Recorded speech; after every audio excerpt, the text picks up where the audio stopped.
आज बनावे के हलवाई स्टाइल सूरन की सब्जी जौन की आप लोग भी हमरा जैसा घर पे पहली बार में ही सब्जी बना के तैयार कर लेब जा।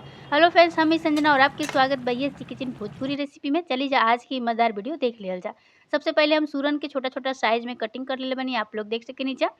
आप लोग ऐसे बड़ा साइज में भी कटिंग कर सके नीचा। ये एकदम से देसी मतलब कि गांव देहात में जौन सूरन मिलेला उहे वाला सूरन हटे, जौन की काफी गला काटेला और काफी लोग एक सब्जी के बनावे में काफी मतलब कि दिक्कत महसूस होला। तो आज हम आप लोग कैसन तरीका बताएब जना से आप लोग बनाएब जा सब्जी और आप लोग के गला भी ना कटी और आप लोग बहुत टेस्टी सब्जी बना के तैयार कर लेब जा। सबसे पहले कढ़ाई में पानी डालल जी, जौन हमनी के सूरन काट के रख ले बन जा ओके हमनी के पानी में डाल दिहल जी। अब एजा थोड़ा सा नमक डाल दिहल जी। अब एजा हमनी के विनेगर डाल दिहल जी। अब का कर जी कि हमनी के सारा चीज के बढ़िया से उबाल लिहल जी। अगर आप लोग के पास विनेगर ना होके तो आप लोग एकरा जगह पे नींबू भी गाड़ सके नी जा। अब हमनी क्या कर जी कि चलल जा गैस के तरफ। सबसे पहले कढ़ाई चढ़ावल जी, कढ़ाई के गरम कर लिहल जी। अब एजा सरसों तेल डालल जी। सरसों तेल बढ़िया से जब गरम हो जी, जौन हमनी के उबाल के सूरन रख ले बन जा ओके कढ़ाई में डाल दिहल जी। अब डाल के बढ़िया से सूरन के अच्छा तरीके से भून लिहल जी, एकदम से लाल कर लिहल जी। आप लोग बिना उबाले भी सूरन के भून के बना सके नी जा, लेकिन उबालला से का होई कि सब्जी जोन बाटे काफी टेस्टी बनी और जल्दी से पक जाए। अभी तक आप लोग हमारा चैनल के सब्सक्राइब नहीं कीजकले तब प्लीज आप लोग ये किचन भोजपुरी रेसिपी के सब्सक्राइब कर ले जा, ताकि हमारा अगला वीडियो की नोटिफिकेशन आप लोग के सबसे पहले मिले। साथ में आप लोग हमके फेसबुक पे भी फॉलो कर सके नी जा और इंस्टाग्राम पे भी फॉलो कर सके नी जा। तो फ्रेंड्स देख सके नी जा आधा से अधिक हमनी के जोन सूरन बाटे भुना गेल बा। अब बीच बीच में के चलावत रह जी ताकि चारों तरफ से बढ़िया से भुना जाए। फ्रेंड्स देख सके नी जा एक तरीके से आप लोग भून ले जा। ये सब्जी के आप लोग कुकर में भी बना सके नी जा, काहे कि कुकर में भी बहुत जल्दी सब्जी बन जाला। अगर कढ़ाई में बनावल चाहते हैं तो आप लोग हमरा तरीका से बना सके नी जा। ये देखिए फ्रेंड्स बढ़िया से हम सूरन के भून ले बनी। एक तरीका से आप लोग भी भून ले जा। 2 मिनट और एकरा के भून लिहल जा। ओकरा बाद हमनी के कढ़ाई से के निकाल लिहल जी। तो देख सकें जा फ्रेंड्स पहले से ज्यादा हमनी के सूरन भुना के रेडी हो चुकल बा। चली जावे के निकाल लिहल जा। अब का करी कि जोन बचल तेल बटे एमे हमनी के पचफोरन डाल दिहल जी। चली जा फोरन डाल दिहल जा। अब एजा हमनी के खड़ा गरम मसाला डाल दिहल जा। फ्रेंड्स आप लोग कूट के भी डाल सके नी जा। अब एजा 2 गो हमनी के हरा मिर्च और 2 गो लाल मिर्च डाल दिहल जा। तेजपत्ता डाल दिहल जा। बारीक काटल प्याज डाल दिहल जा। सारा चीज के बढ़िया से भून लिहल जा। चली जा फ्रेंड्स बीच बीच में आप लोग के चला के बढ़िया से भून लेब जा।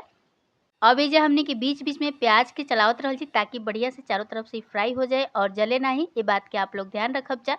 प्याज बढ़िया से फ्राई हो गए बाद अब एजा हमनी के बारीक काटल टमाटर डाल दिया जा। चली जा टमाटर के भी डाल दिया जा। आप लोग के पीस के भी डाल सके नी जा। अब बढ़िया से टमाटर के भून लिया जा।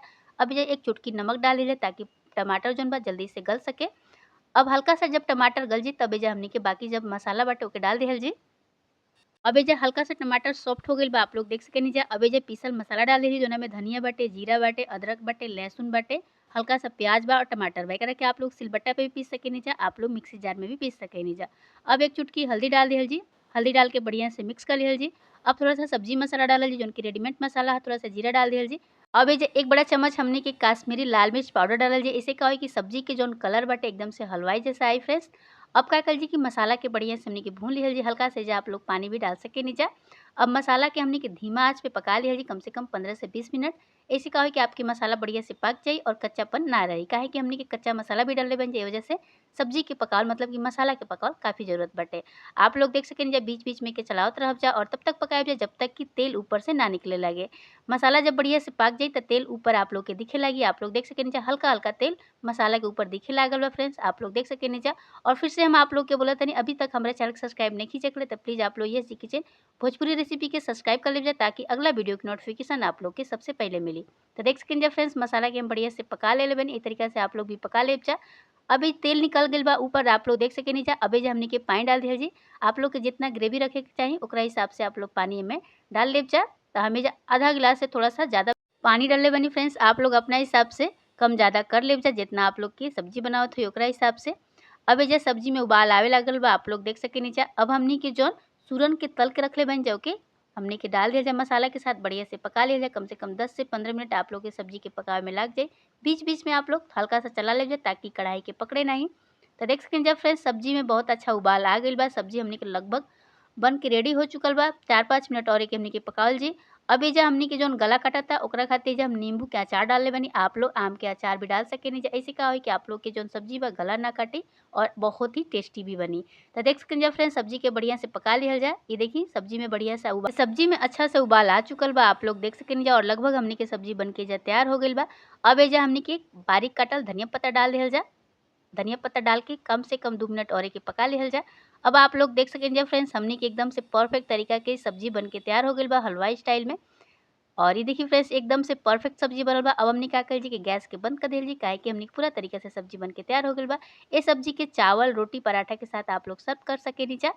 आप लोग एके पूड़ी के साथ भी खा सकेनी जा, काहे कि काफ़ी टेस्टी और काफ़ी यूनिक सब्जी बाटे फ्रेंड्स। त हमरा कहला पे आप लोग ज़रूर ट्राई करब जा। सब्जी अब हल्का सा ठंडा हो गइल बा, त चली जा आप लोग के हम सर्व करके दिखा देतनी कि सब्जी बन के कैसे तैयार भइल बाटे। तो चलिए जा फ्रेंड्स एगो प्लेट में निकाल के दिखा दिहल जाए आपके कि सब्जी कैसन बनल बा। तो ये देखिए फ्रेंड्स बहुत ही टेस्टी सब्जी बनल बा, आप लोग देख सकेनी जा और एकदम से मतलब मुँह में पानी आ गइल होई आप लोग के। तो ये सब्जी आप लोग देख सकेनी जा फ्रेंड्स रोटी, पराठा और चावल के साथ खाए खातिर एकदम से तैयार हो गइल बा। आप लोग दोपहर में ये सब्जी के बना सकेनी जा, शाम के भी बना सकेनी जा। बहुत ही टेस्टी बनल बा। देसी सुरन के सब्जी है फ्रेंड्स, बहुत अच्छा लागेला और बहुत ही लाजवाब बनल बाटे। तब प्लीज़ आप लोग कमेंट करके ज़रूर बताइब जा कि आज के हमारी रेसिपी आप लोग के कैसन लागल ह। ज़्यादा से ज़्यादा ये वीडियो को शेयर करब जा, ज़्यादा से ज़्यादा लाइक करब जा, कमेंट करब जा, ताकि हमके पता चल सके कि आप लोग के ई सब्जी कैसन लागल ह। तब प्लीज़ आप लोग ज़्यादा से ज़्यादा कमेंट करब जा और साथ में अपना शहर और अपना देश के नाम भी लिख देव जा, ताकि हमके पता चल सके कि आप लोग हमारा वीडियो के कहाँ से देखतानी जा और आप लोग के हम थैंक यू बोल सके। तो देख सकेनी जा फ्रेंड्स कितना चटपटा और कितना लाजवाब हमने के आज की सूरन की सब्जी बन के तैयार हो गइल बा। तो आप लोग भी जाए जा, जल्दी से बनाए जा और खाए जा और ज़्यादा से ज़्यादा ये वीडियो के शेयर करी जा। तब तक खातिर बाय बाय, फिर मिल जी काल एगो